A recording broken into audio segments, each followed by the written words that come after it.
우리가 이 세상에서 행복하게 살아가려면 세 가지 관계를 잘 맺어야 합니다. 첫 번째는 하나님과의 관계입니다. 그리고 두 번째는 사람들과의 관계이죠. 그리고 세 번째는 물질과의 관계를 잘 맺어야 우리가 이 땅에서 평안하게 살아갈 수가 있습니다. 이 세 가지 중에서 가장 중요하고 선행되어야 할 것이 뭐냐 하면 하나님과의 관계예요. 왜냐하면 우리 인간의 생사화복을 다 주장하시는 분은 하나님이시기 때문에 그래요. 우리 사무엘상 2장 6절에서 7절 한번 같이 읽어보겠습니다. 여호와는 죽이기도 하시고 살리기도 하시며 수월에 내리기도 하시고 거기서 올리기도 하시는도다. 여호와는 가난하게도 하시고 부하게도 하시며 낮추기도 하시고 높이시기도 하시는도다 그랬습니다. 그러므로 우리가 하나님과의 관계가 제일 중요하고 이것이 먼저 선행이 되면 나머지 사람들과의 관계나 물질 관계는 자연적으로 따라오게 되어 있습니다. 그래서 오늘 우리가 살펴볼 이 본문 욥기서 22장 21절에도 이렇게 이야기를 하고 있습니다. 같이 한번 읽어볼까요? 너는 하나님과 화목하고 평안하라. 그리하면 복이 내게 임하리라 그랬습니다. 먼저 누구하고 화목하라고요? 하나님과 화목하고 평안하면 나머지 것들은 다 하나님께서 복을 주신다는 것이죠. 할렐루야. 그래서 오늘은 하나님과의 화목하는 길이 무엇인가에 대해서 한번 살펴보면서 은혜를 나누려고 합니다. 하나님께서 하나님의 형상대로 첫사람 아담과 하와를 창조하시고 또 에덴 동산을 만드시고 거기에서 살게 하셨습니다. 그때는 하나님과 아담과 하와가 화목했어요. 아주 사이가 너무 좋았어요.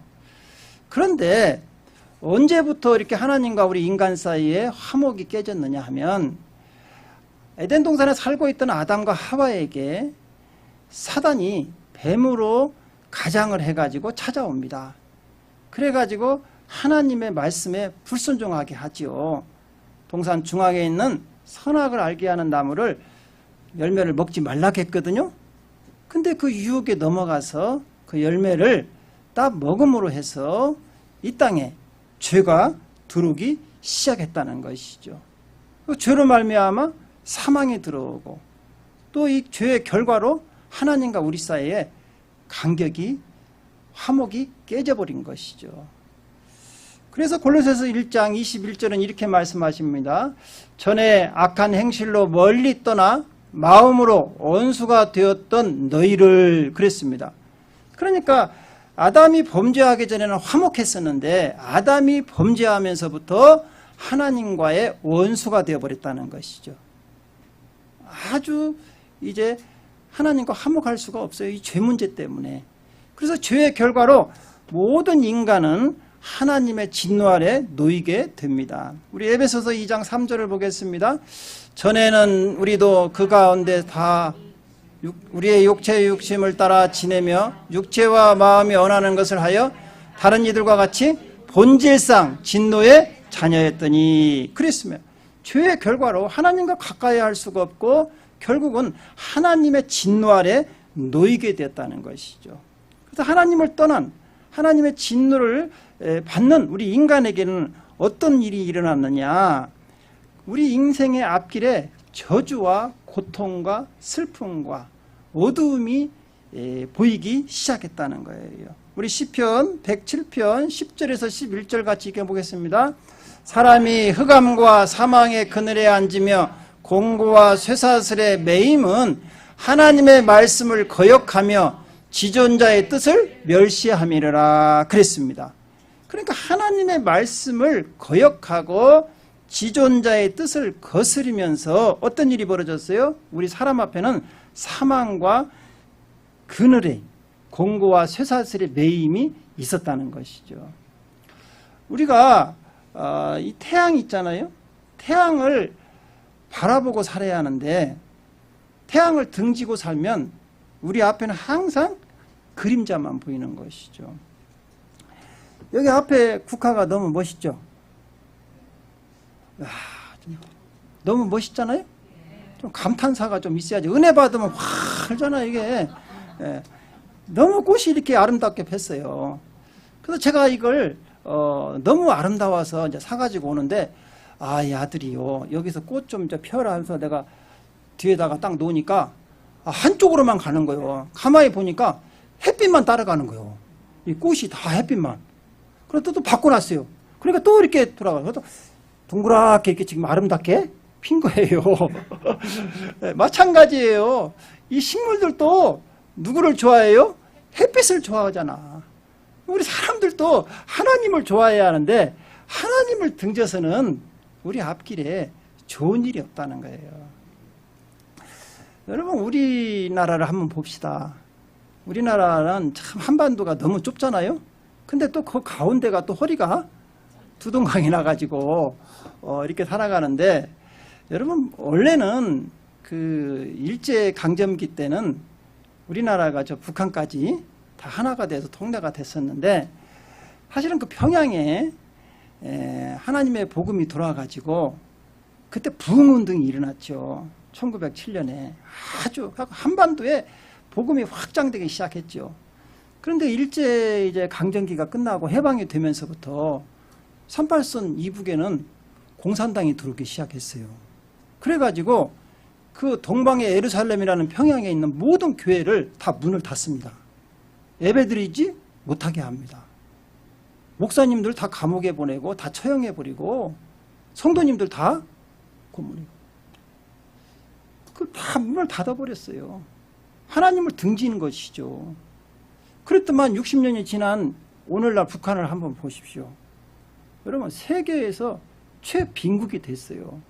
코로나 때 백신을 구하지도 못하고 백신 접종도 생각도 못하고 있습니다. 지금 어떻게 지금 이 위기를 넘길까 지금 고민인 거예요. 아주 굶어 죽은 거예요, 지금. 여러분, 그 북한은요, 지하 자원이 아주 무궁무진한 땅이에요. 지금도 거기에 보면 뭐 석탄을 비롯하여 알루미늄, 심지어 세계적으로 아주 희귀하다는 히토류가 있습니다. 히토류는요, 반도체나 전자기기를 만드는데 꼭 필요한 광물이에요. 전 세계에서 이 히토류가 가장 많이 매장된 게 북한 땅이에요. 그런데 이걸 개발을 못하고 저렇게 굶어 죽어가고 있어요. 근데 그 중국에서 지금 히토류 갖고 전 세계를 좌지우지하고 있지 않습니까? 여러분 보십시오. 그렇게 좋은 광물을 가지고도 저 나라가 하나님을 등지니까 아무 열매가 열리지 않는 거죠. 근데 우리 대한민국을 한번 보십시오. 우리 대한민국은 일제 강점기 때 다 수탈당했잖아요. 그 다음에 또 6.25로 폐허가 돼버렸어요. 아무것도 남은 게 없었어요. 그런데 한 가지 남아있는 게 있었어요. 교회, 복음이죠. 이 복음이 전국 방방곡곡에 다 확산이 됩니다. 여러분, 가는 곳마다 기도원이 생기고 교회가 생기고, 지금요 대한민국에 가보면 여러분 각 마을 교회가 없는 곳이 없습니다. 그 마을에서 가장 좋은 건물, 최고 높은 건물이 다 교회예요. 하나님이 이 복음 예배드리고 하나님의 이름을 부르니까 하나님이 함께 하는 거예요. 대한민국에 지금 여러분 세계 GNP가 세계 10위입니다. 10위. 10위라니까. 놀래야 돼요. 이게 세계 10위라니까. 200여 나라에서 10번째라고. 야, 러시아, 여러분, 심지어 뭐 브라질 다 우리 밑에예요. 수출은요 7위예요. 7위. 수출 규모로. 그러면 대한민국에서 만들어진 상품이 전 세계로 나가는데 하루에 얼마씩 팔리냐? 2조 원씩이 팔립니다. 2조라는 게 들어보기나 했나 모르겠네. 감각이 없는 거야. 2조가 얼마나 많아요. 2조가 여러분 1000억 다음에 조잖아요. 하루에 2조씩 팔린다니까. 이게 어마어마한 대한민국, 아무것도 없는 나라가. 그래서 전 세계 경제학자들이 저 대한민국이 저렇게 경제가 성장하고 부강한 나라가 되는 원인이 뭐냐. 와서 전 세계 경영학자들이 다 달라들어서 연구를 했는데 아무리 찾아봐도 없어. 왜? 지하자원이 있는가? 전쟁에 다 폐허되어 버렸지. 아무것도 남는 게 없는데 어떻게 저렇게 일어날 수가 있냐. 그런데 이들이 대한민국에 올 때 비행기를 타고 오잖아요. 비행기를 타고 밤에 쫙 내리는데 갑자기 비행기에서 탁 착륙을 할 때 보니까 이 땅이 다 시뻘건 거예요. 이게 뭐냐 하니까 다 십자가가 다 붙어 있는 거예요. 전국 방방곡곡에 가는 곳마다 십자가가 다. 경제학자들의 결론을 내는 게 뭐냐? 바로 이거다. 이 십자가가 대한민국을 이렇게 살게 하는 거다. 여러분, 그렇습니다. 하나님과 화목하면 개인이나 국가나 잘 살 줄로 믿습니다. 예, 그렇습니다. 우리는 그래서 하나님과 화목해야 돼요. 두 번째로는 왜 하나님과 화목해야 하느냐?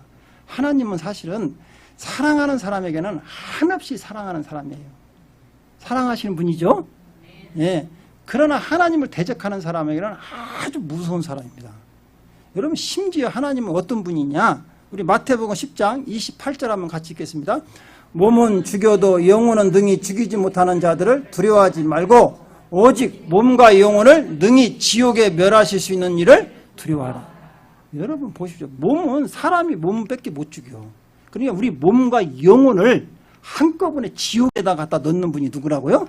하나님. 진짜 무서운 분이죠. 여러분, 몸은 죽여도 사람은 아무리 악랄해도 몸밖에 못 죽이, 영혼은 못 죽이거든. 근데 영혼까지도 지옥에 넣는 분이 진짜 무서운 분이 하나님이라는 것이죠. 여러분, 이 하나님과 화목하지 않으면 이 진노가 우리에게도 임한다는 거예요. 그래서 빨리 하나님과 화목하라는 것이죠. 그러면 이제 하나님과 화목하고 싶은데 어떻게 해야 하느냐? 하나님과 우리가 원수된 것이 뭐예요? 아까 죄죠. 죄 문제를 없애야 돼요. 죄를 제거해야 돼. 우리가 하나님과 화목할 수가 있어요. 여러분, 화목이라는 사전적 의미는 뭡니까? 서로 뜨지 마시며 정답고 하나가 되는 게 화목이죠. 서로 뜻이 맞고 정답고 하나가 되는 게. 근데 오늘 본문에 나온 화목은요, 덮어주다는 의미가 있어요. 덮어주다. 그게 뭐냐 하면 거룩하신 하나님의 공의가 만족되어 하나님의 진노를 덮고 죄를 용서받는 것이 화목이다. 그렇게 나와 있어요. 그러니까 다시 한번 하나님과 화목하는 것이 뭐냐 하면 하나님께 죄를 용서받고 그분과의 관계가 회복되는 것. 이게 아담이 죄짓기 전에로 회복되는 것이 하나님과 화목이라는 것이죠. 그래서 이 죄를 없애기 위해서 구약에서는 하나님께 나아갈 때 화목제물로 뭐를 드렸느냐 하면 양이나 소를 잡아서 그 피로 죄를 없애고 하나님께 나아갔습니다. 이걸 화목제물이라고 해요.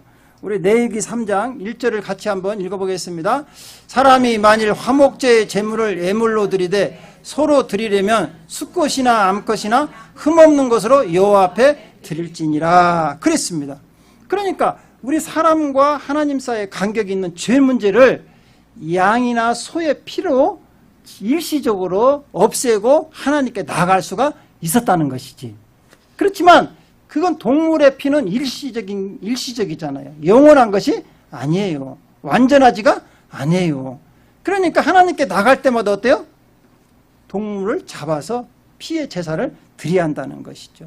근데 하나님께서 우리를 사랑하시다 동물의 피 가지고는 안 되니까 영원한 화목제물로 누구를 보내셨냐? 하나밖에 없는 예수 그리스도를 보내신 거예요. 우리 요한일서 4장 10절을 같이 읽어보겠습니다. 사랑은 여기 있으니 우리가 하나님을 사랑한 것이 아니요 하나님이 우리를 사랑하사 우리 죄를 속하기 위하여 화목제물로 그 아들을 보내셨습니다. 사실은 우리가 하나님께 화목하기 위해서 나가야 하는데 하나님이 더 우리와 화목하고 싶어 한 거예요. 우리를 지옥에 보내고 싶지 않다는 것이지. 그래서 하나밖에 없는 독생자 예수 그리스도를 이 땅에 화목 제물로 보내셨다는 것이죠. 그래서 우리 예수님은 이 땅에 화목 제물로 오신 거예요. 우리와 하나님을 화목하게 하기 위해서. 그래서 에베소서 2장 16절은 우리에게 이렇게 말씀하십니다. 또 십자가로 이 둘을 한 몸으로 하나님과 화목하게 하려 하심이라. 원수된 것을 십자가로 소멸하시고, 원수된 것이 뭐예요? 죄를 십자가에서 흘리신 보혈로 소멸하고 하나님과 원수되었던 우리를 십자가로 하나가 되게 해서 화목시키러 오신 분이 예수 그리스도라는 것이죠. 할렐루야. 사랑하는 성도 여러분, 예수님을 믿고 죄 용서 받으시기 바랍니다. 골로새서 우리 1장 20절을 같이 읽어보겠습니다. 그의 십자가의 피로 화평을 이루사 만물 곧 땅에 있는 것들이나 하늘에 있는 것들이 다 그로 말미암아 자기와 화목되기를 기뻐하시니라 그랬어요. 예수님의 피로 다 죄 용서받고 하나님과 원수됐던 우리가 화목하기를 원하시는 분이 누구다? 예수님이시라는 것이죠. 사랑하는 성도 여러분, 지금도 우리 주님은 우리를 부르시고 계십니다. 하나님과 화목하기 위해서 계속해서 우리에게 사인을 보내고 있는 거예요. 그래서 여러분, 이 하나님께서 이렇게 화목의 길을 만들어 놓으셨는데 사람들이 그 길을 가지 않아요. 그래서 하나님은 경고를 하는 거예요. 경고. 뭐라고 경고하느냐? 시편 2편 우리 12절을 같이 읽어보겠습니다. 그의 아들에게 입맞추라. 그렇지 아니하면 진노하심으로 너희가 길에서 망하리니 그의 진노가 급하심이라. 여호와께 피하는 모든 사람은 다 복이 있도다. 여기서 그의 아들이 누구입니까? 예수 그리스도. 예수 그리스도에게 빨리 입맞추라는 거예요. 빨리 예수 그리스도를 믿으라는 것이지. 빨리 예수 그리스도를 영접하라는 거예요. 그렇지 않으면 하나님의 진노가 임해가지고 너희들을 길에서 망하게 한다는 거예요. 지금 하나님의 진노가 임박했다는 거예요. 빨리 예수 그리스도를 믿고 하나님과 화목해야만이 심판받지 않고 지옥 가지 않는다는 거예요. 사랑하는 성도 여러분, 아직까지도 예수 그리스도를 나의 구주로 영접하지 못하신 분이 계시면, 이 방송을 듣는 분이 계시면 지금이라도 빨리 예수 그리스도를 영접하시기 바랍니다. 그래서 하나님과 화목하시기 바랍니다. 할렐루야. 그러면 우리 하나님께서 오늘 우리가 읽은 이 본문 말씀대로 이렇게 말씀하시에요. 우리 욥기서 22장 21절을 같이 읽어보겠습니다. 너는 하나님과 화목하고 평안하라. 그리하면 복이 내게 임하리라. 그리하면 뭐가 임한다고요? 복이 임한다는 거예요. 복이 임한다는 거예요. 할렐루야.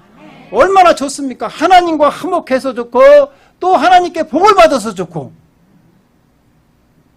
일석? 이야, 그렇습니다. 하나님과 화목한 성도 앞에는요, 축복의 문이 열립니다. 우리 요한계시록 3장 8절을 읽어볼까요? 볼지어다 내가 내 앞에 열린 문을 두었으니 능히 닫을 사람이 없으리라. 내가 내 행위를 아노니 내가 작은 능력을 가지고서도 내 말을 지키며 내 이름을 배반하지 아니하였도다. 그랬습니다. 여러분, 축복받고 싶죠? 하나님과 화목하면 여러분 안에 축복의 문이 쫙 열린다는 것이죠.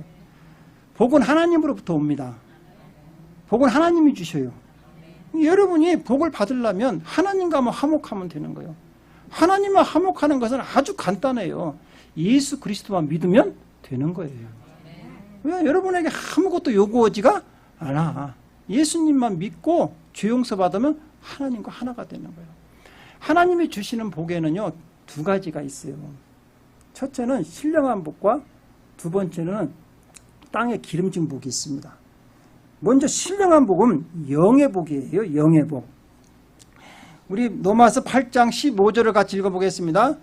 너희는 다시 무서워하는 종의 영을 받지 아니하고 양자의 영을 받았으므로 우리가 아빠 아버지라고 부르짖느니라. 여러분, 여러분이 누굽니까? 우리는 원래 진노의 자녀예요. 지옥 갈 인생이더라고. 하나님과 원수된 사람이다. 그런데 예수 믿고 하나님의 자녀가 되면 하나님을 아바 아버지라 부를 수 있는 양자가 된다는 거예요. 마귀의 자녀에서 하루아침에 하나님의 자녀가 된다는 거예요. 할렐루야. 예. 두 번째로는 우리가 아까 죄를 지은 사람은 심판받는다겠죠. 정죄함이 없어 심판이 면제가 됩니다. 우리 로마서 8장 1절을 같이 읽겠습니다. 그러므로 이제 그리스도 안에 있는 자에게는 결코 정죄함이 없어요. 사람은 한번 죽으면 다 심판받게 돼 있어요. 심판받고 어디 가요? 지옥 간다고. 그런데 심판이 면제가 돼버렸어요. 하나님의 자녀니까 너희도 심판하지 않는다는 것이죠. 얼마나 큰 축복이냐고. 그래서 여러분들은 심판받지 않아요. 이 땅에서 살다가 하늘나라에 가서 영원한 하나님 나라의 천국 백성으로 살아간다는 것이죠. 또 그것만이 아닙니다. 우리가 세 번째로는 갈라디아서 4장 7절에 보니까 하늘나라를 또 유업으로 받는다는 거예요. 시작. 그러므로 내가 이후로는 종이 아니요 아들이니 아들이면 하나님으로 말미암아 유업을 받을 자니라 그랬습니다. 여러분 복이 막 넝쿨째 들어오는 것이죠. 양자가 되었지, 심판이 면제되었지, 이것만 해도 감사한데 또 하나님 나라를 유업으로 받는 여러분 유산 상속자들이요. 여러분 이 땅에서 재벌이 막 상속해주면 막 부럽죠? 안 부러워요? 마음을 비웠군요. 여러분들은 마음을 비우고 예수님을 막 가득 찬 것 같아. 할렐루야. 예. 근데 나는 왜 안 부럽냐? 나는 재벌이 주는 것보다 더 큰 유업이 나에게 있으니까. 그렇죠. 우리가 이 땅에서 있는 거 뭐 얼마나 되겠어. 또 갖고 살아봤자 100년도 못 살아. 그렇죠? 근데 하늘나라는 영원한 유업이잖아. 또 얼마나 좋은 것이 있겠어요. 그걸 우리가 유업으로 받을 수 있는 후사라는 것 자체가 여러분 자다가도 여러분 우리가 일어나서 웃어야 돼. 내가 무슨 축복을 이런 받았나가. 여러분 이런 축복이 어딨냐 이거죠. 또 근데 이 신령한 복뿐이 아닙니다.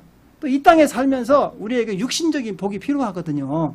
그래서 하나님께서는 또 육신적인 복도 주셨어요. 우리 욥기서 22장 27절 28절 읽어보겠습니다. 너는 그에게 기도하겠고 그는 들으실 것이며 너의 소원을 내가 갚으리라. 내가 무엇을 결정하면 이루어질 것이요 내 길이 빛이 비치리라. 할렐루야. 여러분 무엇이든지 기도하면 다 들어준대요. 여러분이 무슨 일을 결정하면 다 이루어진다는 거예요. 이것 불고 한마디로 말하면 만사형통하다는 거예요. 하나님과 화명하면 만사형통한 자가 된다는 거예요. 여러분 창세기에 보니까 요셉이라고 알죠? 요셉이 17세에 형들의 미움을 받고 애굽으로 팔려갔는데 노예로 팔려갔잖아요. 그런데 노예로 팔려가도 요셉은 만사형통했습니다. 왜냐하면 우리 창세기 39장 12절을 읽어보겠습니다. 여호와께서 요셉과 함께 하심으로 그가 형통한 자가 되어 그의 주인 애굽 사람의 집에 있으니. 여러분 보죠. 누가 함께함으로? 하나님이 함께함으로 어디를 가든 형통한 자가 돼요. 형통한 자가 돼요. 요셉은 노예로 팔려가든 또 누명을 쓰고 감옥에 가든 어디가 누가 있으니까 하나님이 함께 형통한 자가 돼요. 결국은요 어떤 축복을 받습니까?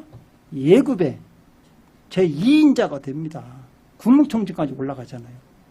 여러분 보십시오. 하나님이 함께하면 형통한 자가 되어서 하나님이 높여주신다는 거예요. 다윗을 보십시오. 다윗은 시골 베들레헴의 목동이었어요. 그것도 목동에서도 잘로 막내 아들. 아주 보이지도 않아. 근데 하나님을 찬양하고 하나님이 가까이 하고 하나님이 너무 사랑하니까 다윗이 어떻게 되느냐? 우리 사무엘하 5장 10절 한번 읽어볼까요?